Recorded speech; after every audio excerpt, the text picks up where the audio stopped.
Hi! Welcome to my channel! So for today po mag-unboxing tayo ng kitchen utensils and knife set. So ito po mga to, nabili ko sa Shopee. So naka-sale po nung binili ko sila. So mura po silang nakuha ko. So I would like to share to you the quality kung okay po ba siya o hindi. So let's start with the kitchen utensils kasi meron po ako nabili na cookware na pinost ko rin po dito sa akin channel. Pero I don't like the spoon and the scoop na kasali. So sabi ko, bibili talaga ako ng katerno niya. So nakabili po ako, ito po yun. Silicone utensil set with plastic holder. So yan po siya. So terno po siya dun sa aking kitchen ware. Diba? So yan po yung description niya. FDA approved, yung kanyang heat is 30 degrees Celsius to 230 degrees Celsius. Kaya po niya yung init. So, I think that's very good. So, yan po siya. So, this is 2,000 before. Naka-sale ng 450 plus shipping fee. So, let's check kung sulit po ba ang pagkakabili natin. So, yan po. I think okay naman siya. Ilabas ko lang po sandali para ma-check natin na maayos. So, wait lang po. So, yan po. Okay, I think. Let me check. So, ito po. Meron po kasi nabibili na ganito. Yung kanyang holder is para metal. So, ito yung holder niya. Talaga binili ko. Yung plastic. Para po wala akong problema na mga ngalawang or something kasi plastic na siya. And, in fairness, makapal po yung kanyang lalagyan. Di po siya manipis. So, let me arrange everything sa table para makita nyo po. The silicone is very nice. Makapal po siya. Maganda siya. So, I think sulit na sulit yung 450 dito. And yung kahoy niya, maganda rin yung kahoy niya, maganda rin. In the same time, yung pagkakadikit ng kahoy sa silicone, talagang maganda, talagang dikit na dikit. Hindi siya loose. Hindi ka mukha namang ibang mura-mura na loose. Ito hindi. So, kompleto na po to. So, sa mga beginners sa kusina o mga nag-aral magluto, maganda po to kasi pwedeng i-display in the same time, pwede rin gamitin. So, maganda siya. So, mag-iinganyo ka talagang matutong magluto pag ganito yung mga gamit mo. So, yan po siya. And I think, mura na po siya sa 450. So, I will try to put in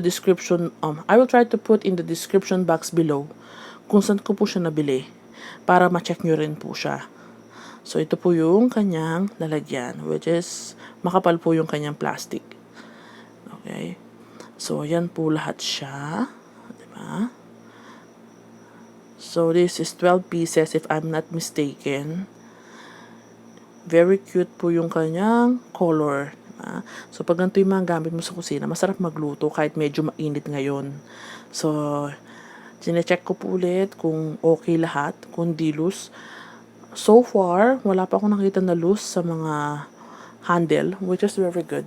And, makapal talaga yung kanyang silicone. So, maganda po talaga siya. Maganda yung quality. So, let me try to compare this one dun sa aking malaki na spatula. Para makita natin kung ano yung size niya. I think this is a regular size. Kasi yung gamit kong spatula is large o yung pinakamalaki. So, this one, let me check. Yeah, it's a regular size, which is nice naman. Kasi di naman natin kailangan sobrang haba. Lalo na pag sa kusina lang naman. Di ka naman talaga nagbi-business, di ba? Pang kusina, okay na tong mga to. Yung size nila, yung bigat, and the color. Marami pong available na color, so you can check it. Okay? So, now let's proceed with the knife set. So, ito po, nabili ko sa Shopee ng 350 before. But now, it's only 175 pesos, guys. Diba? Murang-mura. So, kindly check it. So, hindi po to sponsor, but I recommend you to buy this one kasi maganda yung quality. So, ito na po siya. So, we have a set. So, different things na kailangan natin sa kusina. So, isa-isahin po natin.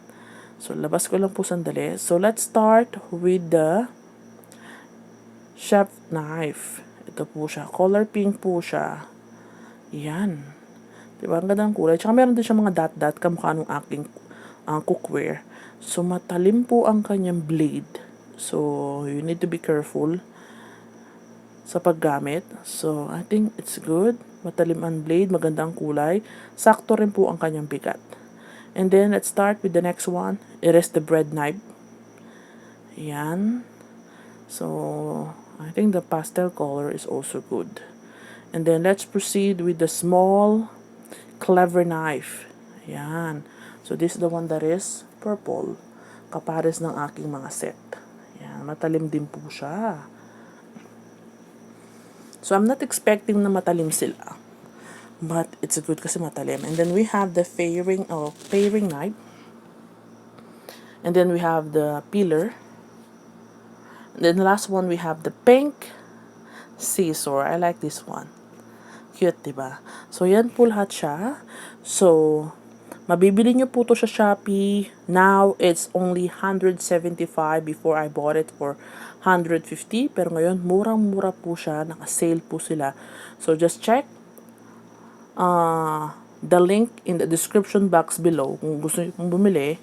So, hindi po to sponsor again. But, I think I can recommend you this one because it's a very good item na very cheap po yung presyo. So, I hope nakatulong po sa inyo to sa pagbili nyo ng mga gamit pang kusina. And thank you so much for watching and have a good day. Goodbye!